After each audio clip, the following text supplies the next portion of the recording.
2, 3, 4.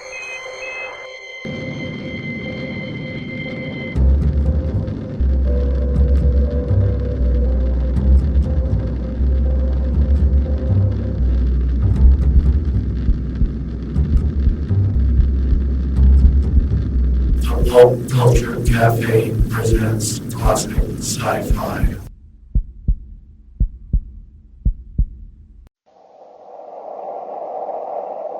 Wheat Chex, Rice Chex, and Good Hot Wilson present Space Patrol! High adventure in the wild, vast reaches of space. Missions of daring in the name of interplanetary justice. Travel into the future with Buzz Corey, Commander-in-Chief of the Space Patrol! In today's transcribed adventure, Buzz and Happy are stranded on the Martian desert, 100 miles from the nearest city. They've just come to an expanse of tiny green plants carpeting the desert for miles. Something's wrong with my throat, Commander. It feels tight. It's hard to breathe. Mine's the same way, Happy. It couldn't be the dust coming up from the ground, sir. No, it comes from the plants. Every time we take a step, the plants shoot out spores, poisoning the atmosphere. It's getting worse, Commander. What's still worse, these are poisonous lichens. Poison? What are we going to do, sir? We can't go back. Well, if we go on, these plant spores will paralyze our breathing muscles. We'll suffocate. We'll be back in just a moment with today's Space Patrol story, The Electronic Burglar.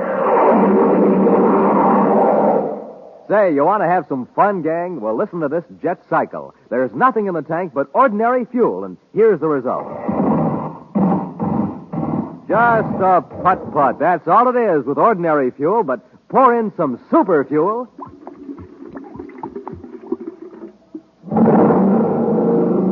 Wow, that jet cycle is supercharged now. Yes, sir, gang, when it comes to supercharging, you need super fuel. And the same thing is true of you, especially in the morning when you haven't had a bite to eat for hours. So to really get up ahead of steam, to really get set for a lightning takeoff, you have to get supercharged. And here's Buzz Corey's way of doing it. He eats a good breakfast with Rice Chex or Wheat Chex, the super cereals that help to supercharge you. Bite-sized Chex. Chex, the cereals that taste so good. Chex, the cereals that are so crisp, so absolutely different. So take a tip from Buzz Corey. Eat a good breakfast with a super cereal and get supercharged. The super cereals, Rice Chex, Wheat Chex. Even on the man-made planet Terra itself, few citizens are aware of the existence of the Marist Design and Development Company. Yet from Mercury to Pluto, there's hardly a man, woman, or child whose life isn't made more secure and pleasant because of the engineering know-how in the creation of electronic devices by the Marist Company. And so when Howard Marist reported that his Terra offices had been burglarized, Commander Corey assumed personal charge of the investigation. Right now, Buzz and Happy are standing before the damaged door of the Marist Company vault, questioning the perplexed and worried executive, Howard Marist. I can't understand why the alarm system didn't work. I set it myself last night, just as I always do. How do you set it?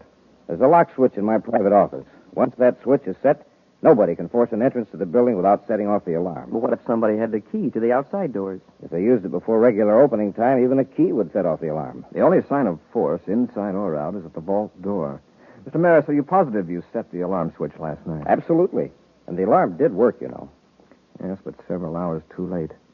By the time our men got here, the metal on the Endurium door had cooled where the atomo torch had melted it. It's the most baffling thing I've ever run into, Commander. Mm-hmm. One fact is pretty clear, Mr. Maris. Yes, what's that? Whoever did this job was extremely familiar with your operations. Are you suggesting it was an inside job? Yeah, it almost had to be. Just look at what was taken. Yes, the anoscope plans. The most valuable thing in the vault. Excuse me, sir, but what is this anoscope? It's a device for detecting mineral deposits hundreds of feet underground. It's 10 times more efficient than any other instrument or method we have. Those plans in the hands of someone who knows their value are worth at least 1 million space credits. Wow. Oh, excuse me. Yes, Maris here. Oh, very well. Commander, I'm wanted in my office. Would you excuse me, please? Surely, Mr. Maris. Go ahead. Thank you.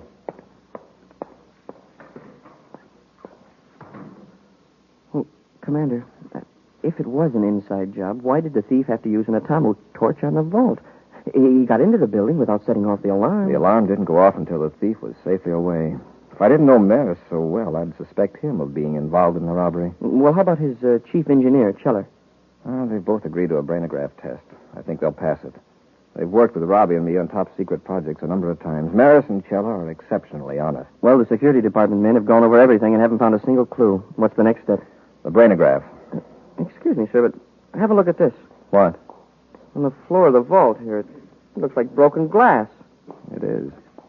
Somebody dropped his glasses. Gather it up carefully, Happy. Yes, sir. Well, there's hardly anything left but slivers. Don't cut yourself, but get all of it. Hey, Maris doesn't wear glasses. Neither does Cheller. Happy, don't mention this to anyone. We'll have a checkmate on Maris employees to see who does wear glasses. I hope there are enough large pieces there to tell what the optical formula is. I've got it, sir. The pieces are in this piece of paper. All right, Hap. We'll send it over to the lab. Goodbye, Stokes. And so long, Maris, and thanks. Don't make that any time. Now, Commander, you mentioned a brainograph test whenever you're ready. Fine, Mr. Maris. By the way, the man who just left, he looks familiar. Oh, that was Ward Stokes. He's a precision machinist. Does special assignments for me from time to time. Oh, sure. I remember him now. About a year ago, Major Robertson had him work on a special viewscope for the security lab. Oh, that's so? I had him in mind for the anoscope job. Did you discuss it with him? Oh, no. No, I wouldn't do that until I'd checked with security. That's our standard policy on really important jobs. Stokes just dropped in, pick up an instrument case he left in my office. I see. Your man, Captain Scoville, talked to him. Captain Scoville and his men will remain on duty here for a day or two, Mr. Maris, checking the alarm system. Yes, Commander, I understand. They won't interfere with your regular operations any more than they have to. Now, if you'll get Cheller, Happy and I will take you to headquarters for the brainograph test.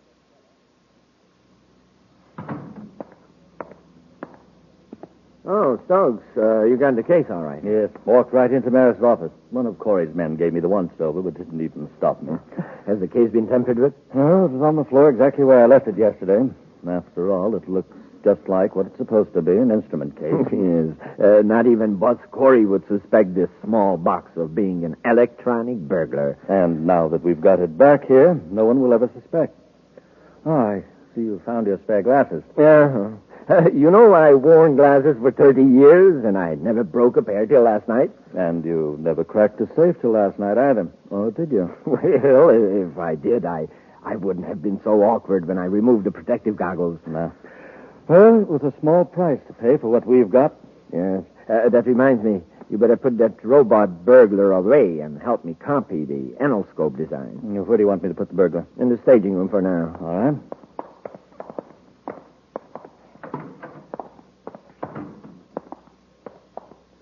This stage set's a great piece of work, even if I do say so myself. Startling duplicate of Maris' private office. Oh, it would have to be, wouldn't it? Otherwise, we couldn't have trained our mechanical helper to find the alarm switch in the real office. You know, I've made dozens of machines operated by electric eyes. But until you came along, it never occurred to me to, Yes, to make a machine that works for you instead of somebody else. Yes, Bartram, I guess that's it. The toughest part of the whole job was getting a hold of Maris' burglar alarm key long enough to make a duplicate. Maris doesn't suspect us. Corey doesn't suspect us. I'd say we pulled it off without a hitch. But now, we better get ready to blast off from Mars. Happy, I suppose you heard the results of the brainograph test. Yes, sir. Maris and Cheller didn't have anything to do with the robbery. Not only that, but they haven't the remotest idea who might have done it. That's great. Except that it doesn't help us much. Oh, how about the fragments of glasses? Well, the lab couldn't tell a thing. The boys did their best, but the pieces aren't big enough to indicate the optical formula. Oh, well. Maybe it wasn't a thief that dropped it there anyway. Maybe not. Maris says that he and Cheller are the only ones that go into the vault. We would get this clue just when our chief optical expert is in the hospital. Dr. Pricer? Yes. I contacted Pricer and showed him the fragments on the telescreen. He thinks he could determine the lens formula after he's out of the hospital. When will that be? In 10 days. You know, I think I'll take his suggestion.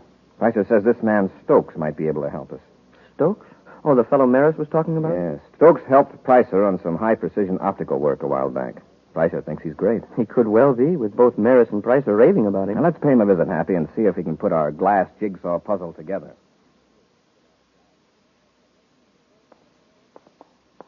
Mr. Stokes, I imagine you're a pretty busy man, but at the moment, you're the only one who can help us. I'm rather rushed, Commander, but if it's for the Space Patrol, I'll be glad to if I can. I have some fragments of what apparently was once a pair of glasses. Can you determine the optical formula from these small pieces? Why, it would be rather difficult. May I ask why you want this information? By tracing the prescription, we might be able to check with various opticians and find a thief. A thief? Yes. Confidentially, I'll tell you that these fragments were found in Maris's vault after the burglary. You know about that, of course. Yes, perfectly outrageous. And this is the only clue you have? So far. Oh. Well, I'm afraid I couldn't give you a very accurate analysis, Commander. I see. Well, perhaps Dr. Pricer can do it when he gets out of the hospital. However, let me examine these fragments more closely. Will you let me take them into my lab in the next room? Of course. It won't take me long to find out if further tests will be worthwhile. He didn't seem very interested at first, Commander. It's a challenge to his ingenuity. He'll probably help us. All these pictures of gadgets on the walls. Are these Stokes' inventions? I suppose so. Hey, come and look at this one, sir. The picture here by the door. All right. It's a miniature viewscope, no bigger than your hand. Amazing piece of construction. I'd like to see the actual thing. Hey, I wonder what's in this room here. Happy. Oh, well, I wasn't snooping, sir. I just thought... Hey, look at this. What is it? For a minute, I thought I'd been here before. But this is an exact duplicate of Maris's private office. It does look like it. Same furniture arrangement, same size, same fixtures. Yeah, maybe the same person designed the offices, and Maris's is just like Stokes. No, I don't think so, Happy. What do you mean, sir? These walls don't reach the ceiling. This is a room built inside a larger room, like a stage set. You're right. It seems kind of silly. It certainly does. And then Hey, what's that, Commander? machinery of some kind, but I don't see. Oh, it's that instrument case. The lid's opening. Look at it, Commander. Now the whole case is moving, rolling across the floor. I wonder what could have started that thing up. Now look, it's running a long rod up in the air. Yeah, very ingenious. A telescoping rod in sections with a key on the end of it. Sure like to have one of those things. It looks like it's on its way to unlock something. To unlock a mystery. Watch it closely, Happy. What am I going to tell him, Boucher? Well, tell him you can probably figure out the optical prescription.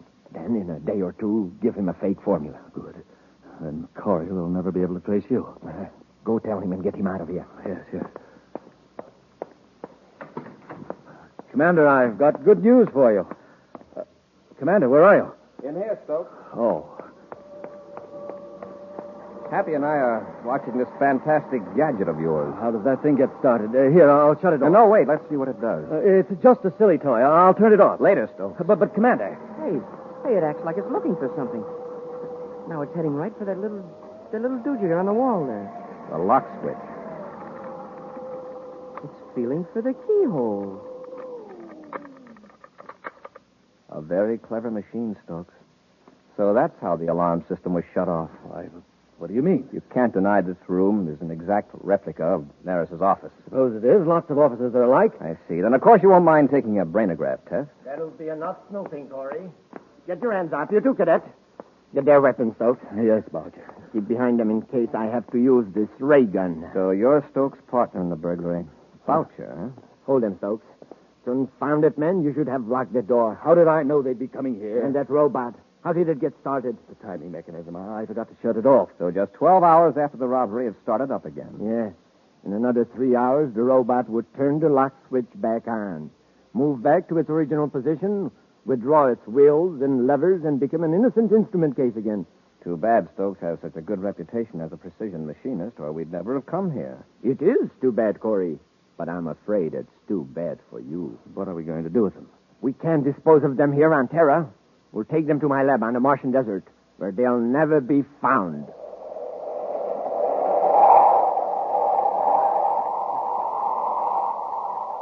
We'll be back with Space Patrol in just a moment. Say, gang, listen to this boy going to the breakfast table. He doesn't care if he ever gets there, does he? He doesn't like his breakfast cereal, that's why. No zip, no lift, no flavor. Now, here's a girl. Listen to how she goes to breakfast. She doesn't even bother about going. Same trouble. A cereal dull as can be. No taste, no tang, no nothing. Now, here's another youngster going to breakfast. No wonder he's in a hurry. He's really going for breakfast because this fella does what Buzz Corey does. He has a checkerboard super cereal for breakfast every single morning. Rice Chex or Wheat Chex. The cereals with that modern bite-sized design for easy eating. And boy, it's not just the size that makes Chex easy to eat. It's that flavor. Man, oh man, Chex have a flavor that keeps that spoon of yours going up and down, up and down, up and down until the cereal bowl's empty. So get the cereals that have you sprinting to the table for them. The super cereals that help to supercharge you. Rice Chex, Wheat Chex. Buzz and Happy have been captured by two criminals who stole designs for a valuable new mineral detection device from the Marist Design and Development Company vault. The thieves, Stoke and Boucher, have locked a space patrolman in a compartment on a spaceship and are heading for a hideout on the Martian desert. Certainly aren't taking any chances, sir. My wrists are tied so tight, my fingers are numb. If we can work loose before the ship lands, we might be able to fight our way out of this mess, Happy. Keep at it. Yes, sir.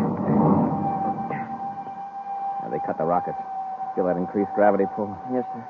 If they're carrying out their original plans, it means we're landing on Mars. We've got to work fast before they can land.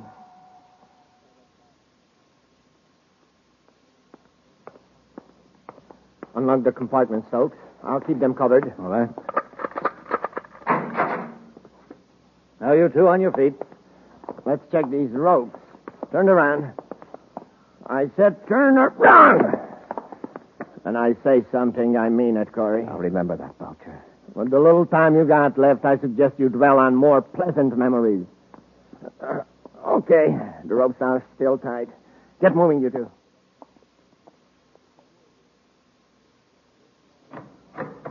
This is our little Martian hideout. Sure is a filthy little hideout. Well, maybe we'll let you clean it up before we do away with you. Let's get some heat on. I'm freezing. Stokes, you're going right back to the ship and blast off for Lowell City. You still think I should make contact with Tharp? Yes. I'll stay here and guard Corey and the cadet until everything is set. Leave the designs here. I'll put them in the cupboard. All right. If you find everything safe in Lowell City, then make arrangements for getting the money from Tharp, and we'll hand over the designs. When do we get rid of Corey and the cadets? Just as soon as you get back. Nobody will ever find them out here in the desert. You better get going. Oh, I wanted to ask you a couple of things. Come out to the ship with me. Well, all right. I don't imagine you'll want to leave, Corey. But we'll lock the door just in case.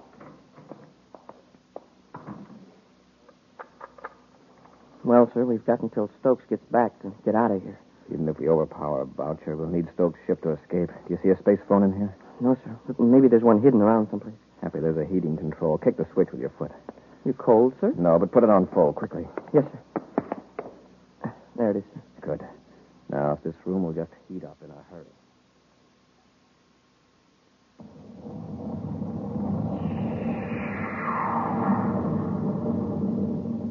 Well, there goes Stokes. Now, when Boucher comes into this heated room, I have a hunch he'll have some trouble with his glasses. Huh? Coming in from the cold air, they'll fog up just like the windows. Hey, yeah, then we can rush him. The best we can hope to do is knock him down with a headlong dive until we can get our hands free. Here he comes. Get ready. Yes, sir. All right, gentlemen. Now we'll just relax. Oh, you got the heat on. I told you space patrolmen were hardy souls accustomed to cool. Confound it. My glasses are... Okay, Happy? Get off of me. He dropped his gun, Commander. Kick it out of the way. That's it. Can you handle Boucher with your hands tied, sir? I won't have to. They're loose, Happy. All right, Boucher. Let go of me. And stop struggling. On your feet. I'll take the gun, Happy. Boucher, untie the cadet. Wait till I get my breath. You knocked all the wind out of me. It's all right, sir. The ropes are working loose. Good. Boucher, is there a spaceophone in this building? No, there was a portable set on the ship, but I forgot to bring it in. We'll just have to wait till Stokes returns. You'll get a nice surprise when he walks in that door. Should we tie Boucher up, sir? That might be a good idea. We won't have to watch him so closely. Boucher, get away from that cupboard. I'll get him, Commander. They're not there. They're gone. What are you talking about? The anoscope design. Stoke never put them in a cupboard.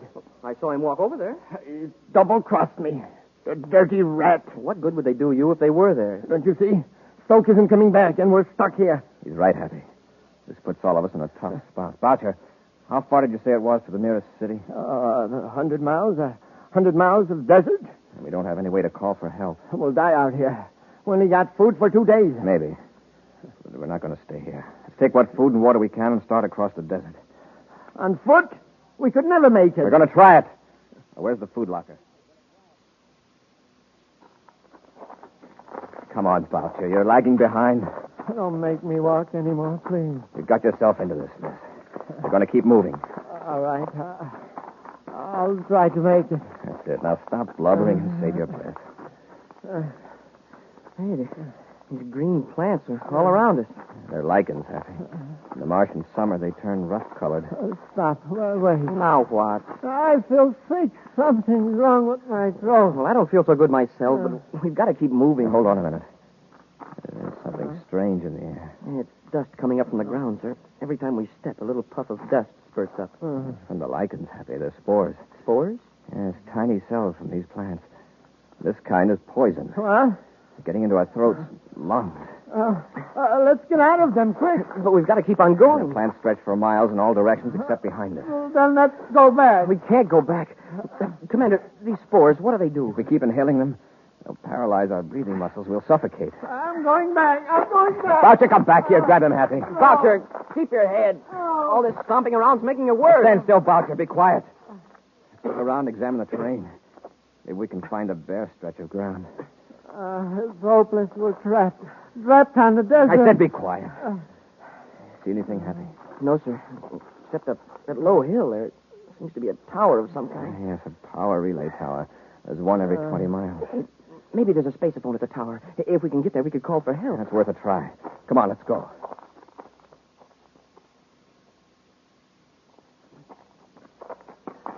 Come on, Boucher. Just a few yards more. I can hardly breathe. I don't see anything that looks like a spaceophone, Happy. Neither do I, sir. Just some wheels and gears. Those are to adjust the receiving and deflecting coils at the top of the tower. You mean we can't call for help after coming all this way? I'm afraid not. Then what good is this monstrosity? We'll all die here under the Look, tower. Boucher, lie down and rest a minute and keep quiet. Sir, by looking at the coils, can't we tell the direction to take to Lowell City? Yes, but it's straight across those poison lichens. Now, wait a minute. If we were to turn those wheels, it would interrupt the power beam. The beam would miss the next relay tower. Hey, yeah. They'd have to send somebody out to investigate. Well, then do it. Turn the wheels. Cut off the power. Boucher, do you realize that human lives may depend on that power beam? Well, what about our lives? Our lives depend on it, too. Turn it off. Well, what we might do, Happy, Turn it off. might deflect it slightly, just enough to register in the instruments at the monitor station. Well, how could we be sure we weren't turning it too far? See that dial? It points to 0. That means it's right on the beam. The red lines on either side are the danger limits. Here, let's release the holding mechanism. Now we'll turn the wheel carefully. The indicator's still on 0, sir. The control mechanism has a high gear ratio for accurate focusing of the beam.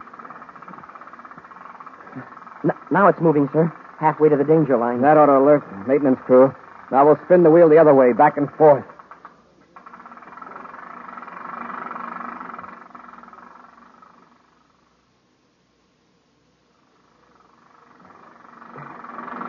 Want me to take over again, sir? You must be tired. All right, Happy. Thanks. You've been doing that for half an hour and nothing happened. Turn the beam off. Clear off. That's the only way to make them pay attention. It'll be dark in a little while. Nobody will be able to see us. Commander, look. It's an atmosphere ship. And it's headed right for the tower. Well, wait for them. Make sure he sees us. He'll see us, don't worry. It's a power commission ship, all right, sir. See the big red circle on the hull? All right, Happy. He's coming in for a landing. Set the indicator back to 0. There it is, sir. I'll lock it in place. Control secured, sir. All right, let's get to the ship. We've got an appointment with Stokes in Lowell City.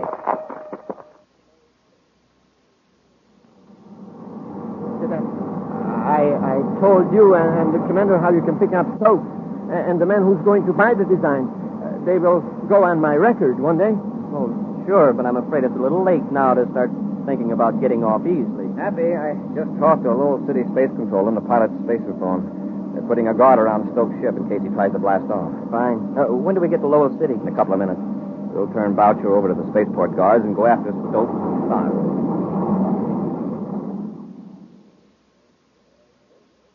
Well, Stokes, the design seemed to be complete. That all there, Mr. Tharp?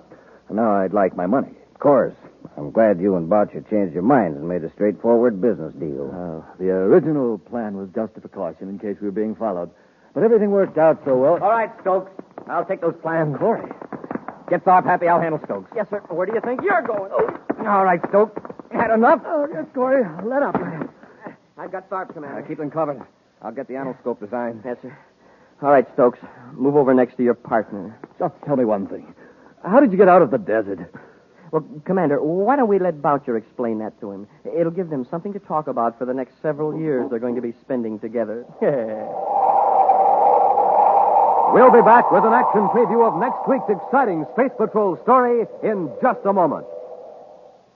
Say, you want to hear something funny? Well, listen to this.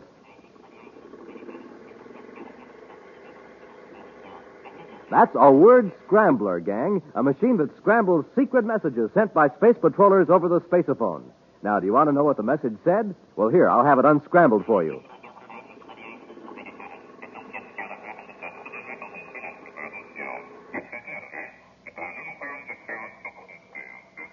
To get supercharged, eat a good breakfast with Instant Ralston. That's one of the most important messages a space patroller ever sent. Yes, sir, when you sit down to a good breakfast with good hot Ralston, well, boy, oh boy, that's your day to shine. For Instant Ralston packs a wallop in every spoonful. It's rich whole wheat. Remember, rich whole wheat. That means it'll warm up your motor, tune up your thinker, help start off your day with a bang. Yes, that's the kind of start Buzz Corey gets. That's the kind of start you need to be a winner just like him. So come on, Space Patrollers, get supercharged. Eat a good breakfast with good hot Ralston. And now for a preview of next week's exciting Space Patrol story. Buzz and Happy are on Venus on a farm where food is chemically grown in large tanks. As they walk toward a building where Tonga is held captive, huge sun mirrors atop several tall towers turn ominously toward them. Smoking rockets, Commander, is really getting hot all of a sudden. Yes, waves of heat. Even for Venus, this is unusual. Oh, my eyes. What a glare. Happy, don't look at those reflectors. They'll blind you. Let's run for the building and get out of this sun. Hap, look out. They're focusing those sun mirrors on us. A whole battery of them are pointed right toward us. Maybe we can dodge them. Run back this way. Commander, they've got us surrounded by those heat beams, and they're closing in. If they hit us with all those at once, we're finished for good. Be sure to be with us next Saturday for the exciting story, The Space Shark, when wheat checks, rice checks, and good hot Ralston again bring you Space Patrol! And now here's a message from Commander Buzz Corey. Here's a little riddle. What is it that is scarce, valuable, and necessary, yet given away free? The answer is blood, the gift of life. Yes, when grown-ups give blood at the Red Cross Center, they don't receive money, but they do receive the wonderful, deep-felt satisfaction of knowing they helped save a life. Now, how would you like to help me get more people to save lives? Join my Space Patrol Blood Boosters. It's lots of fun, so how about it? Join today. Space Patrol, an original Mike Moser production starring Ed Kemmer as Commander Corey and Lynn Osborne as Cadet Happy, was written by Lou Houston and directed by Larry Robertson. Other players were Bela Kovac, Ken Mayer, and Norman Jolly. Dick Tufeld speaking. Now, don't forget to tune in next Saturday and every Saturday when wheat checks, rice checks, and good hot Ralston again present the new exciting Space Patrol. And be sure to see another exciting Space Patrol story on your local ABC television station. Consult your local paper for time and channel. Space Patrol comes to you transcribed from Hollywood. This is ABC Radio Network.